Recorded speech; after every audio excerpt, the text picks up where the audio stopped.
Good morning and welcome to Ask the Expert, a daily series from 8:30 to 9 a.m. to help small businesses. My name is Alex Schlagman. I'm one of the founding partners of SaveTheHighStreet.org, the industry movement on a mission to ensure the success of UK high streets, both now and for the future.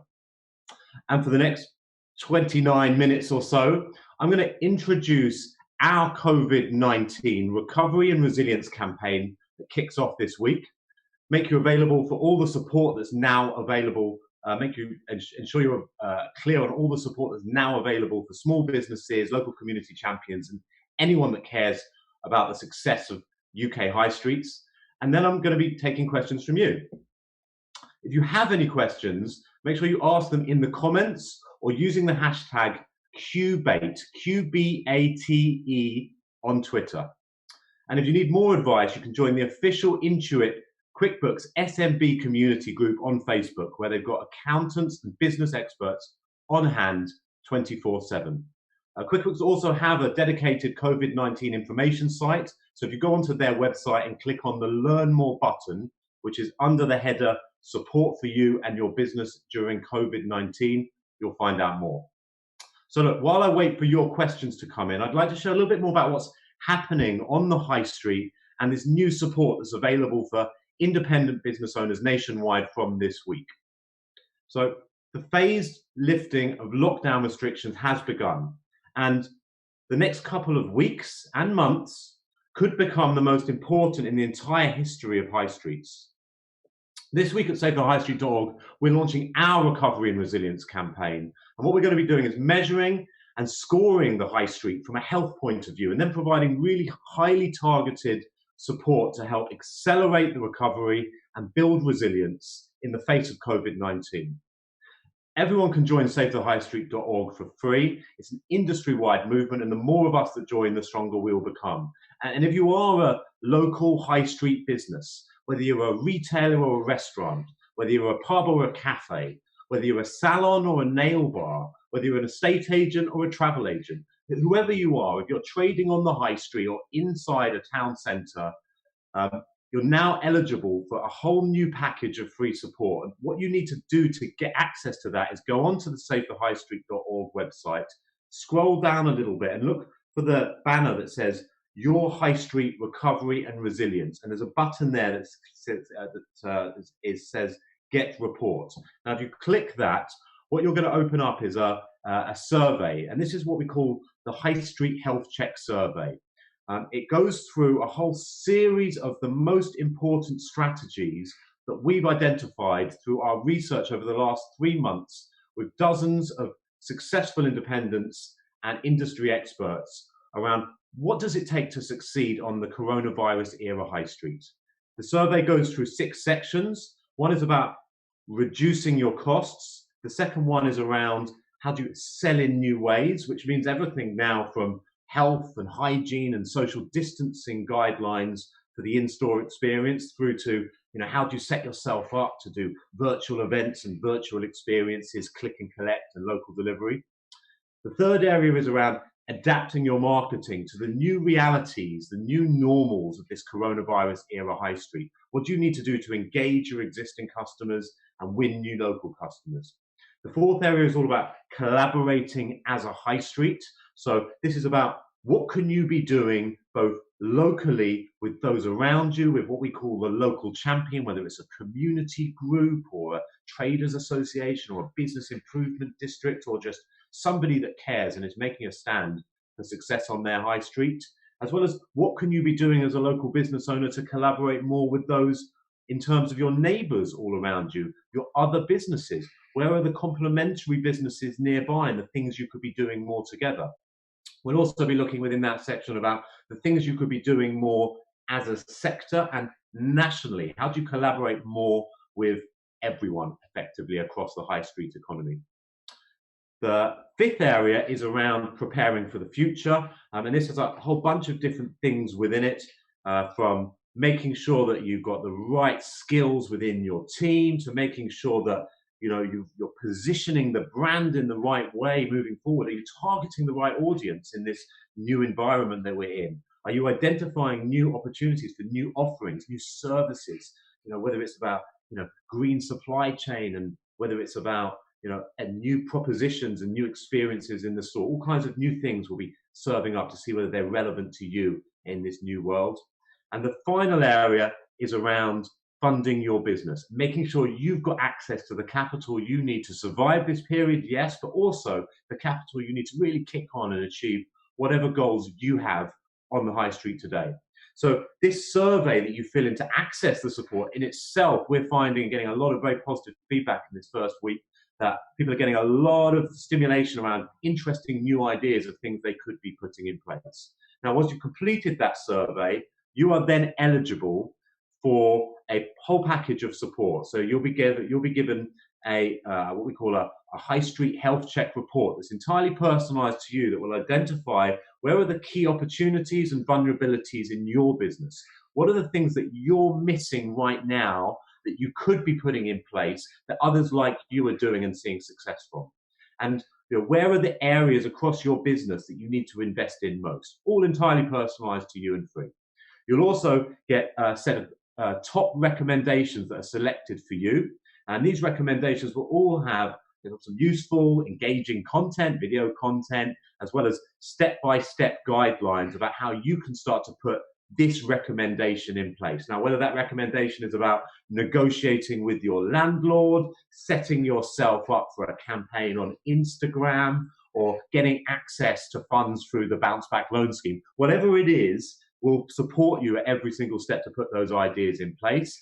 And every one of the business owners that is responding and wants to have a consultancy call, that is available. You'll need to book it in, and there are time slots being made available. It's a first come, first served basis.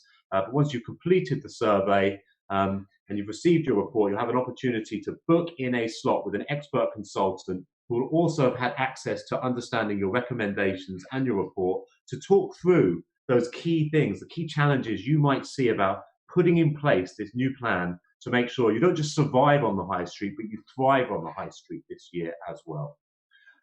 In addition to this, and this is something we're just releasing today, so this is kind of fresh off the press, we're going to be inviting everybody who has contributed to that research by filling in the survey. In addition to getting all of the support, the personalized support I just mentioned, we'll also be receiving some interesting, aggregated results from across the high street. We're starting to see some fascinating stuff come through, even in the first few days. And, we're seeing percentages of the high street that are really quite shocking and surprising in both good and bad ways. Very big chunks of the high street have been lending money to their own business. Very big chunks of the high street at the moment are not ready today in terms of meeting the new normal for hygiene and social distancing in the store, especially with the retail market as it's open. This becomes increasingly critical. And so we're already seeing some fascinating aggregated insights coming from the results coming in, and we're going to be providing that to every single business that gets involved in the survey. Are going to get their own version of this aggregated report to see, how am I doing against the market? How do I compare against businesses a bit like me? And there won't be anything in there that's got personal information. It's all completely anonymized. You'll never know who the other businesses are, but at least you'll get a picture of, how do I compare against others? Are others doing similar things to me? So that's a little bit more about what support is available.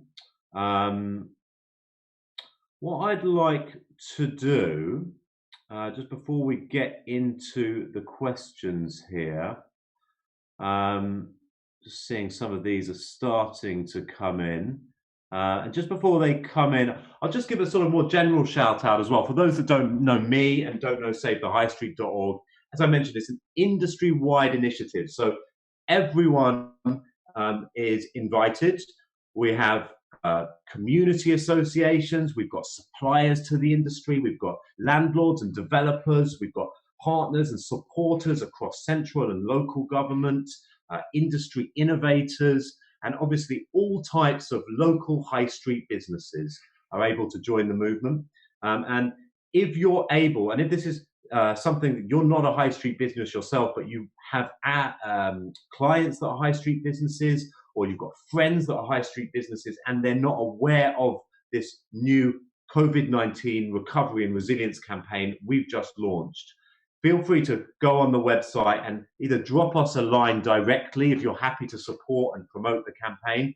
There's an email address called partners@savethehighstreet.org. If you're just somebody that cares about the future of high streets and recognize that, look, the success or failure of high streets kind of impacts us all, and you actually want to get involved, drop us a line and we'll keep you posted about developments that are going on here. And with regards to this particular campaign, you're welcome to go and have a look. And if you click on the Get Report button, you'll see a link comes up to the survey. Feel free to just take that link and pass it on to any contacts that you have if you think other people in your network should know about this and benefit from this too.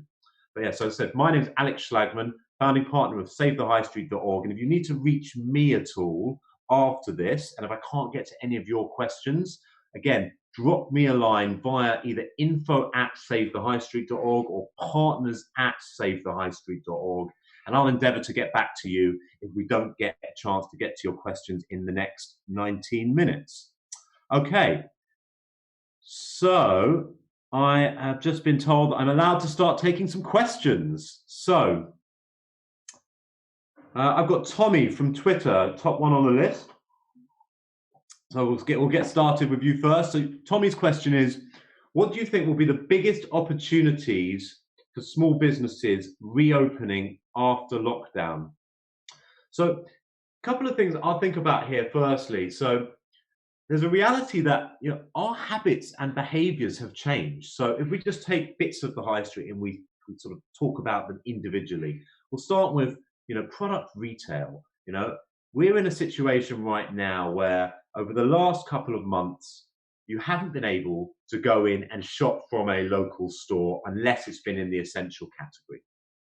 People, because of this, have become more accustomed to getting access to products through e-commerce, through local delivery, through curbside click and collect, and a whole bunch of remote fulfillment options that are available to retailers to connect with their audiences. And the reality is, while we're going to be on the other side of this, and there's going to be the other side of this story, I'll tell you in a second, there's going to be a lot of people who are still looking to get as much of their product as possible delivered to them and not spend too much time in the first few weeks while it's filtering out in physical stores. And that's a reality. So what I want to emphasize here before I get into the other side of the story, which is super important, is that if you have invested in this already, this isn't a short-term investment about getting yourself up for a local delivery setup or offering a click and collect online pickup at store options. There's going to be an increasing demand generally for these services. There is a general trend towards it anyway. And as a local retailer, if you haven't already invested in local delivery and click and collect, I think these are important things for you to consider straight away now. The other side of this story as a local retailer is there's going to be a lot of people who are really keen to get back out there and get back and interact with people in the real world. But they're going to want to do it in safe, secure environments. They're going to want to feel safe. So really important at this stage, and there's a whole bunch of stuff kicking off from our side around this, is making sure that as people walk past your business, whatever you've got, whatever you're selling, as in terms of the retail market, lots of the retail market's going to be opening up in the coming weeks, that you look to those customers as a safe place to come in. So really important that you get hand sanitizer units set up that are professional. Don't just put a hand sanitizer on a chair next to the door. Get yourself a professional looking hand sanitizer unit. When people walk into the store, make sure they can see that you're COVID-19 ready and you've done your COVID-19 formal risk assessments. Even communicate that. Be over the top with people at the moment. Make sure your staff have effective PPE equipment. People aren't going to feel comfortable in general. There will be exceptions, but in general, your customers aren't going to feel comfortable unless you look like you're taking the necessary precautions. And you should be over the top about this, communicating with your customers on social that you're COVID-19 ready, communicating with your customers when they walk through the door that you've got hygiene requirements in place, communicating to your customers and showing them you actually have a new user experience, customer experience in the store that considers social distancing. So there's actually a really good opportunity for those independents to just jump on this, do this properly, set themselves apart and not get left behind. Okay, I'll jump onto some of the other questions as well. It's a really big, good question, Tommy. So one of those ones we may even get back to towards the end. And on the SaveTheHighStreet.org newsletter, it's the kind of thing that's almost like the theme for the newsletter. Every week, what are the biggest opportunities, top tips and ideas for businesses? Okay, so Hugh from Twitter DM. So are there any certifications I'd get if I've completed all the requirements and recommendations that will encourage customers to walk into my shop and put their mind at ease? Of course, it builds on what I was saying before. So there's something you can print off. We're going to be running a campaign around this, and actually in the health check campaign, where we're providing this free personalised support through the recovery and resilience phase, what I was talking about earlier, there's actually a checklist of the most important things that you need to put in place in terms of hygiene and social distancing. One of those is around actually getting a formal COVID-19 risk assessment done. And once that's done, there is something you can print off and that you want to put up onto your the front of your shop. And I would recommend, as I said, communicating to your customers who aren't just walking past through social, through email, that you've got this in place. Okay, I have Tracy from Facebook Messenger.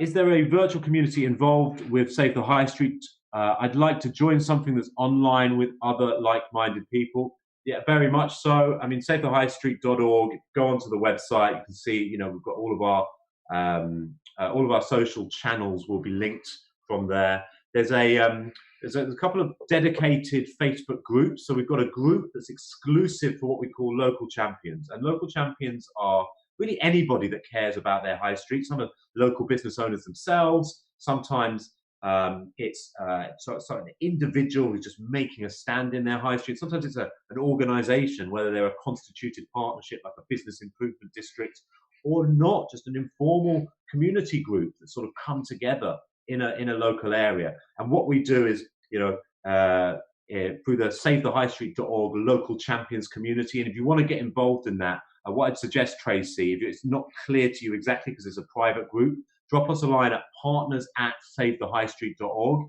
and just say, hey, saw Alex on the Intuit QuickBooks, asked the expert this morning, really keen to get involved in virtual communities. And what we'll do is we'll send you an invite to the local champions community. And if it's for you, it's for you. It's basically a whole bunch of people from around the UK who are making a stand for success on their high street, sharing ideas and tips about the things that they're doing to help their high street succeed.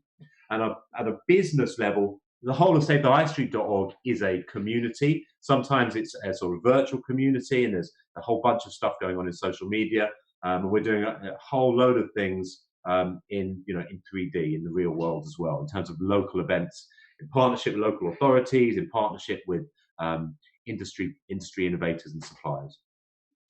Okay, so hopefully that answers your question, Tracy. But I think the main headline there is, yes, head over to SaveTheHighStreet.org and either just hit us up on the contact details there, or email us at partners@SaveTheHighStreet.org, and we'll point you in the right direction, or just pop over to our social media. We're on the usual places: Instagram, Facebook, Twitter, LinkedIn. Okay, so I have okay, I've got a longer question here. I'm going to kick into, not sure where it's going to go, but this is Gavin from Facebook Messenger.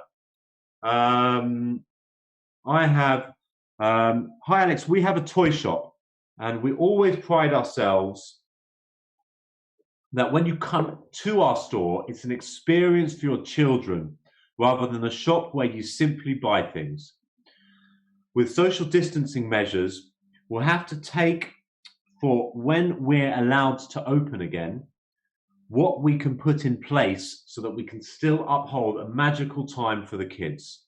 I'm worried that we'll lose our spark. Okay, so Gavin's asked a really good question here. And hi, Gavin, if you're still on the line and listening to this. I think this is a really important one we've been thinking a lot about here, because we have certain guidelines that are in place now, and it is really important that we put those guidelines in place and we make everybody feel incredibly comfortable. This isn't just about the spread of COVID-19. This is about your footfall and your customers' comfort, and the ability for people to come into the store. Now, it's not the same answer for every type of business, but the adaptation of what your customer experience needs to look like to meet these new social distance requirements while still keeping that magical experience that you built up in the store is going to be part of your secret sauce and part of your differentiator, because not everybody's going to get this right, Gavin. And there isn't a one size fits all here, but there are a few things to consider. Now, if you're thinking about how does social distancing work in an environment where I want to have people interacting together, kids interacting together, is there a way for you to have almost a way to demarcate families? I mean, this is just thinking off the cuff here. In the same way we're looking at a lot of stuff around demarcating people in queues and in busy stores, demarcation outside of the store, and there's a whole other story about how we get the social distancing working on the high street itself rather than just in the store. Actually, inside your shop, Gavin, could you, in a way, set up almost dedicated areas where a family could almost book? They can even reserve it online. We're doing a lot of this at the moment, helping businesses set themselves up to have online bookings for local reserved visits. And that's what all kinds of businesses now need to be thinking about this. Could you almost reserve the play area, or reserve the play area plus access to certain toys, almost like a reserved click and collect, where your kids and the families could be scrolling through, looking at the types of toys and the types of products that they're interested in, and reserve a slot to come and experience them in a safe, socially distanced way, where you can kind of separate people from each other. Now, Gavin, again, like I said with everybody, if you've got very specific ideas that you want to get in touch, I mean, feel free, as thank you to the guys at QuickBooks for all the support they're doing here. Really happy to kind of continue on the conversation if there are things that I could be providing beyond these questions or my team could be answering. But Gavin, what I'd suggest with you, if you've got a toy shop, definitely head over to savethehighstreet.org and get the High Street Health Check, the Recovery and Resilience campaign done. And out the back of that, once you've done it, drop us a line and say, hey, I saw Alex on Intuit QuickBooks Ask the Expert last week or whenever it was, and I asked that question. Would you be able to have a think for me about that particular question in a bit more detail if you'd like some other ideas? Okay, so hopefully that is useful, Gavin. I have another question.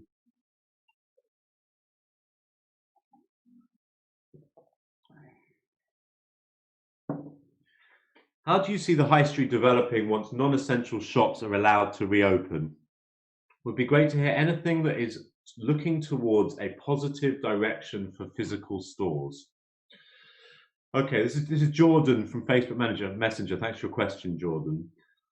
So I'll just lay out some of the ways that we look at the future of the high street, some of the big things that we think here, and hopefully think that's a sort of positive direction for the physical stores, because we certainly do. So the first thing is the high street is going to become increasingly independent. There's going to be more and more small businesses relative to big businesses on the high street. And we've seen this over the last few years. You lose a big business, a BHS leaves the high street, it doesn't get replaced by a BHS. What we need to do is we need to create an environment, and we're doing a lot of work over the last 3 years since SaveTheHighStreet.org kicked off to ensure the conditions are in place for high street businesses to succeed on the high street. But actually, we need to now focus our attention on the other side of this, which is a big part of our mission as well, which is ensuring high street businesses, the conditions are in place for them to set up easily on the high street as well. Because we're going to need an army of successful, independent entrepreneurs who are setting up and succeeding on the high street. So I think the first thing to think about here is that proportionally, the high street is about 55% independently owned and about 45% chains and multiples at the moment. And that percentage split is going to go up. We're going to have an increasing number of independent businesses, and we need to create the conditions for those independent businesses to succeed. And we're really getting behind that message about not just supporting the businesses once they're there, but how do we support people who are considering setting up? And there's a bunch of things we're looking at here. Some of this stuff is around how do we make it easier, lower friction to get into your first space. So we're looking at how do we provide businesses with insight and data about which is the right place for me to trade from. Where is there a gap in the market for my next toy shop, for my cafe, for my restaurant, for whatever you're trying to do? How do we help guide you in the right direction for the right space? Then also, how do we help start to change the commercial relationship more between landlord and tenant? And we're doing a lot of work with developers, landlords, and the businesses in them, as the landlords are called, the tenants or the occupiers, to find new ways to make that commercial relationship work better. And one part of that is reducing the length of leases, not requiring businesses to make long-term commitments, but give people that flexibility to go and test spaces out, almost like much more like learnings from the pop-up ecosystem. And we've got a lot more information I can share on this. Fortunately, I don't have time to get into each one of these points in too much detail. I'll share a couple of the other big headlines for us. Every high street is going to have a plan, so we need, in the same way, every business needs a leader running that business. We need somebody on the ground who leads that high street. This is what we call the local champion. Whether there's somebody there already who's a constituted partnership like a business improvement district, or whether there isn't, we want to help identify and empower those local champions who care about success on their high street and support them to put in place plans to make sure those high streets succeed. Every high street needs its own brand. Every high street needs a campaign to engage people locally. Every high street needs a campaign to engage people from outside the local area to come and visit as a destination. So we're going to see a lot more what we call intelligent high streets, where there's plans for each high street with the right connection between the businesses and the high streets, and much more collaboration. So just sharing, hopefully that's useful as a sort of set of headlines about some of the future of the high street that we see. I better get to a couple of others. So I've got, where is the best place to get started with setting up e-commerce? Well, there's a lot of different things to think about with e-commerce. Again, I would start with filling in, if you're a local business, go and fill in the Recovery and Resilience Health Check campaign, because if you're filling that in, and there's a whole section in there about e-commerce, there's going to be a whole set of the top tips and strategies that other businesses have done, and plus B, if this is an area that's a priority for you, it'll get picked up in your report and you'll receive some step-by-step guidance. Just a couple of things while we're on the line here to think about is, you don't even need to have an e-commerce site to be doing distance selling. You could be setting up local delivery while taking orders over the phone and email. But there are a series of very simple e-commerce platforms to set up, and we've identified the sort of set of e-commerce platforms that are right for different types of businesses, depending on what stage of journey they are and what sector they're in. So, happy to share a little bit more if you want to drop us a line. I am being told I'm down to the last 2 minutes. I think this might be the last question. We've got George from Twitter. We're a cafe in the Midlands.